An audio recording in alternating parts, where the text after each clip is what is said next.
BFM Business présente Edwige Chevrillon, la grande interview. Bonsoir à tous, bienvenue dans cette grande interview. En fait, deux interviews ce soir, actualité oblige. On parlera de la Fashion Week. La Fashion Week qui bat son plein. Vous savez que Paris est au centre de la mode. On en parlera avec Xavier Romatel, ancien patron de Vogue, aujourd'hui qui est délégué général de l'Institut français de la mode. Et puis bien sûr, les retraites, avec demain cette journée décisive ou pas. On en parle avec le sénateur, l'ancien ministre Jean-Baptiste Lemoyne. Bonsoir Jean-Baptiste Lemoyne. Bonsoir Edwige Chevrillon. Merci d'être avec nous, d'avoir fait un détour par les studios de BFM Business. Je sais que c'est compliqué. Vous me disiez là, juste avant de rentrer sur le plateau, que vous en aviez jusqu'à 6h du matin. Et oui, parce qu'il y a encore 2850 amendements à examiner d'ici dimanche, et que... à la différence de l'Assemblée nationale, où honnêtement le spectacle qui a été donné, je reprends les termes de Laurent Berger, c'était indigne et choquant. Nous, ce qu'on souhaite au Sénat, c'est examiner chacun de ces 20 articles pour aller à un vote sur chacun de ces articles, pour aller sur un vote sur le texte. Et donc on s'est donné les moyens, ça veut dire travailler effectivement de nombreuses heures. On a 106 heures déjà d'ouvertes, l'Assemblée en avait 66. Et ce travail d'ailleurs... on est en train de le conduire. Je peux vous dire que d'ores et déjà, on a été plus loin que l'Assemblée dans l'examen. On est déjà après l'article 2. On a rétabli l'index senior. On va y revenir, bien sûr. Oui. Et puis là, vous êtes au 2 bis, hein, donc vous êtes très très loin. Est-ce que vous allez aller jusqu'à l'article 7, vous pensez?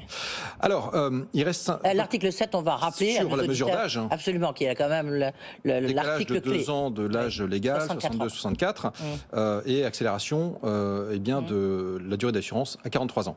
Donc, il reste à peu près 500 amendements jusque-là.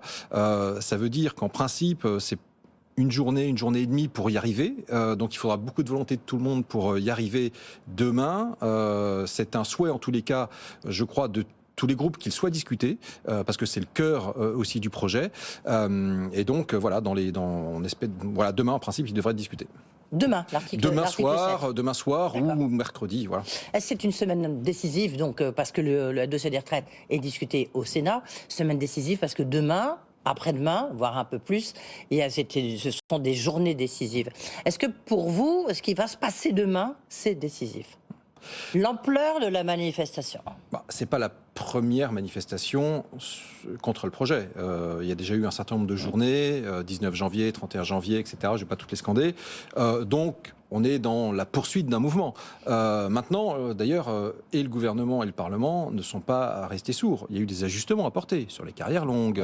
On va en apporter également sur les droits familiaux. Je rappelle que vous êtes sénateur Renaissance, hein, donc vous étiez membre du gouvernement d'Édouard Philippe. Voilà, maintenant... le Parlement est saisi d'un texte, on n'est pas là dans un référendum, on n'est pas là dans un référendum de rue, donc certes, c'est vrai que quand on dit travailler 2 ans de plus, tout le monde ne saute pas de joie, on peut le comprendre, parce qu'il y a des métiers pénibles, Est-ce que vous entendez quand même, parce qu'on voit bien que les Français sont contre, si on regarde les sondages, vous entendez quand même la voix de Laurent Berger, vous-même vous avez cité le leader de la CFDT, il y a quand même un risque de blocage de la France. Est-ce que le gouvernement doit ou surtout pas reculer? Écoutez, le gouvernement, il a mis un projet sur la table. L'Assemblée, a examiné une faible partie. Nous, on va l'examiner en entier. Je touche du bois. À partir de là, on a quand même une constitution. La question, c'est, est-ce que la démocratie parlementaire doit reculer ou pas? Moi, je pense que on doit aller au bout de l'examen du texte. Il doit y avoir cette commission mixte paritaire, qu'on se mette d'accord sur un texte définitif, et après, il sera soumis au vote des 2 assemblées. Et quand une loi est adoptée, après, elle s'applique. Et à ce moment-là, écoutez, on peut quand même entendre, écouter, parce que cette réforme, bien sûr. Je veux dire, reconnaissez qu'il y a des erreurs de communication absolument énormes, que même le projet d'aujourd'hui n'a plus rien à voir avec le projet de départ. Et encore, je ne parle pas de du système à points, la première version de la réforme des retraites. Donc, tout est possible, j'ai envie de dire, tout est possible. Edwige Chevrillon, si l'alternative, c'est quoi? Si on ne fait rien, on a ces 15 milliards de déficit à l'horizon 2030 par an. Ouais. À ce moment-là, qu'est-ce qui se passe? On dit... non mais, vous savez comme moi qu'on peut les tordre dans tous les sens. Hein. Alors, on va dire, vous voulez baisser vos pensions de 10 ou 15%, je peux vous dire que vous auriez autant de monde dans la rue pour un tel projet alternatif. Donc, c'est pas une alternative pour nous. Faut-il renchérir les impôts? Parce que j'ai quitté le Sénat, c'était ça les amendements que défendait le PS, c'était l'augmentation de la CSG, mais CSG, y compris sur des retraités à 1 600 €. Ce qu'a lâché le gouvernement, finalement, les économies, même Olivier Dussopt l'a reconnu dans le Parisien, à la limite, ça sera presque un déficit de 400-500 millions, parce que on a tellement lâché que du coup, on se pose la question sur on vient d'un déficit la justification économique. Oui. On vient d'un déficit à 13,5 milliards. Oui. Donc on est proche de l'équilibre quand on est à moins 400, moins 500, pour prendre en compte des ajustements portés par les différents groupes parlementaires. Voilà. Donc, non mais, encore une fois, je pense que la question qui se pose aussi, c'est le travail et être bien dans ses baskets dans le travail. Et c'est pour ça que la réforme n'épuise pas tout. Ça veut dire qu'il y a un projet de loi sur l'emploi et le travail qui va venir au printemps, avec justement un volet sur le partage de la valeur ajoutée, un volet sur le bien-être au travail. Est-ce qu'il y a eu des... Attendez, Jean-Baptiste Lemoyne, on vous connaît bien, vous êtes venu souvent quand vous étiez ministre.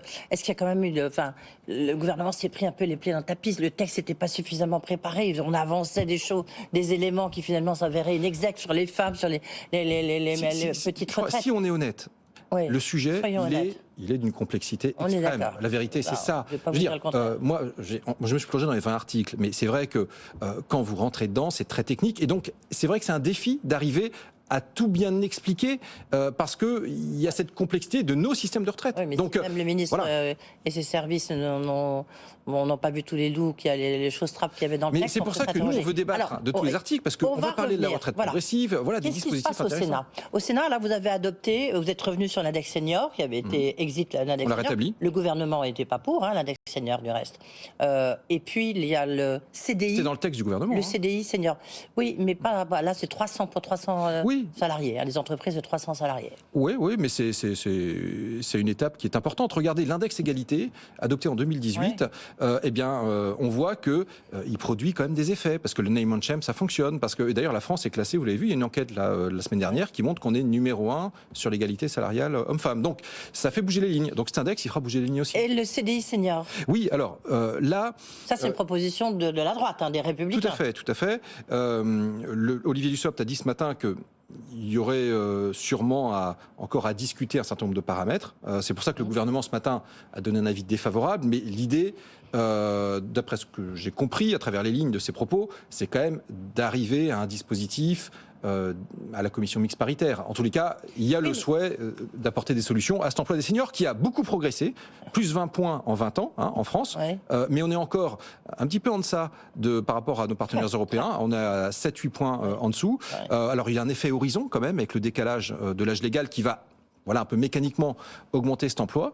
Mais voilà, on va continuer avec tous les outils. Qu'est-ce qui va rester? Parce que là, le Sénat veut montrer qu'en fait, c'est là où ça se passe. Vous allez travailler sérieusement. Certes, évidemment, il y a eu des contestations de la gauche, mais vous avancez.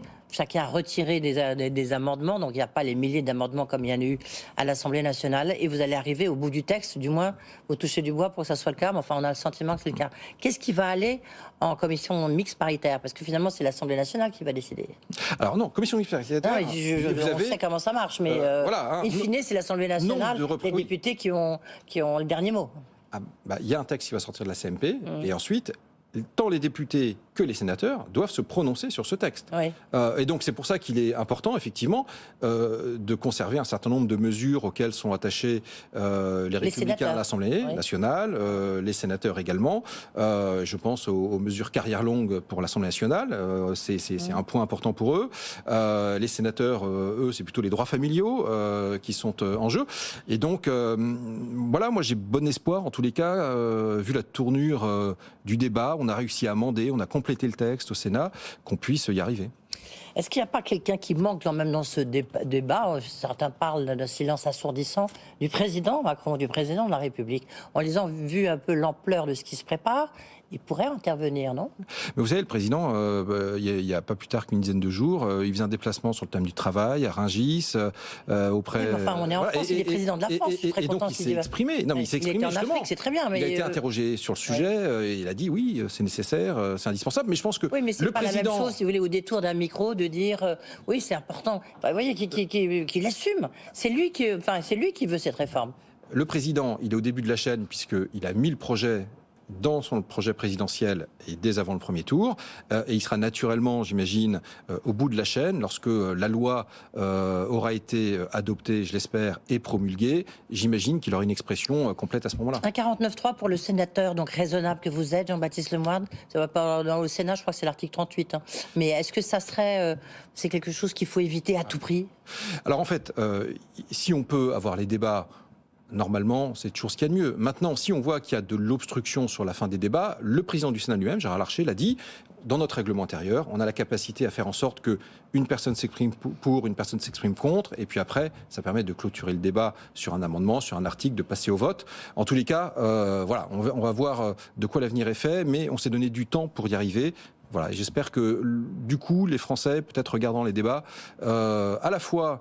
Non, mais vous savez bien, non, là, vous êtes dans le vœu pieux, là, Jean-Baptiste Lemoyne, là, qu'est-ce que vous nous dites là? Non, mais parce que. Vous avez vu que les Français, ils ont regardé les débats, ils vont être demain dans la rue. Enfin, une grande partie vont être dans la rue. Oui, mais le fait d'avoir le débat sur chacun des articles permet aussi d'éclairer. Par exemple, si on parle des retraites progressives, je crois qu'on a peu parlé dans la rue. Alors que c'est un dispositif qui va permettre, par exemple, de travailler seulement à 2 tiers temps et puis de déclencher ses droits à retraite sur 1 tiers temps. Je veux dire, si on parle des retraites anticipées, 40% des gens, au terme de la réforme, partiront avant 64 ans. Probabilité que le texte soit voté normalement, si je veux dire, entre guillemets. Alors, je suis pas bookmaker. Je m'attachais non pas des probabilités, mais des réalités. Encore une fois, c'est qu'on a encore avancé aujourd'hui, on va continuer à avancer cette nuit, et on va tout faire, en tous les cas, pour éclairer les Français, compléter le texte utilement. Eh bien, écoutez, en tous les cas, bonne nuit, parce que je crois que donc, vous allez débattre jusqu'à 6h du matin. Merci d'être venu ici. Jean-Baptiste Lemoyne, donc sénateur, on l'a compris, Renaissance de Lyon. Ancien ministre, merci beaucoup. Dans un instant, on change complètement de sujet. On va parler de la Fashion Week, la mode, l'industrie de la mode, le poids dans l'économie, avec Xavier Romatel.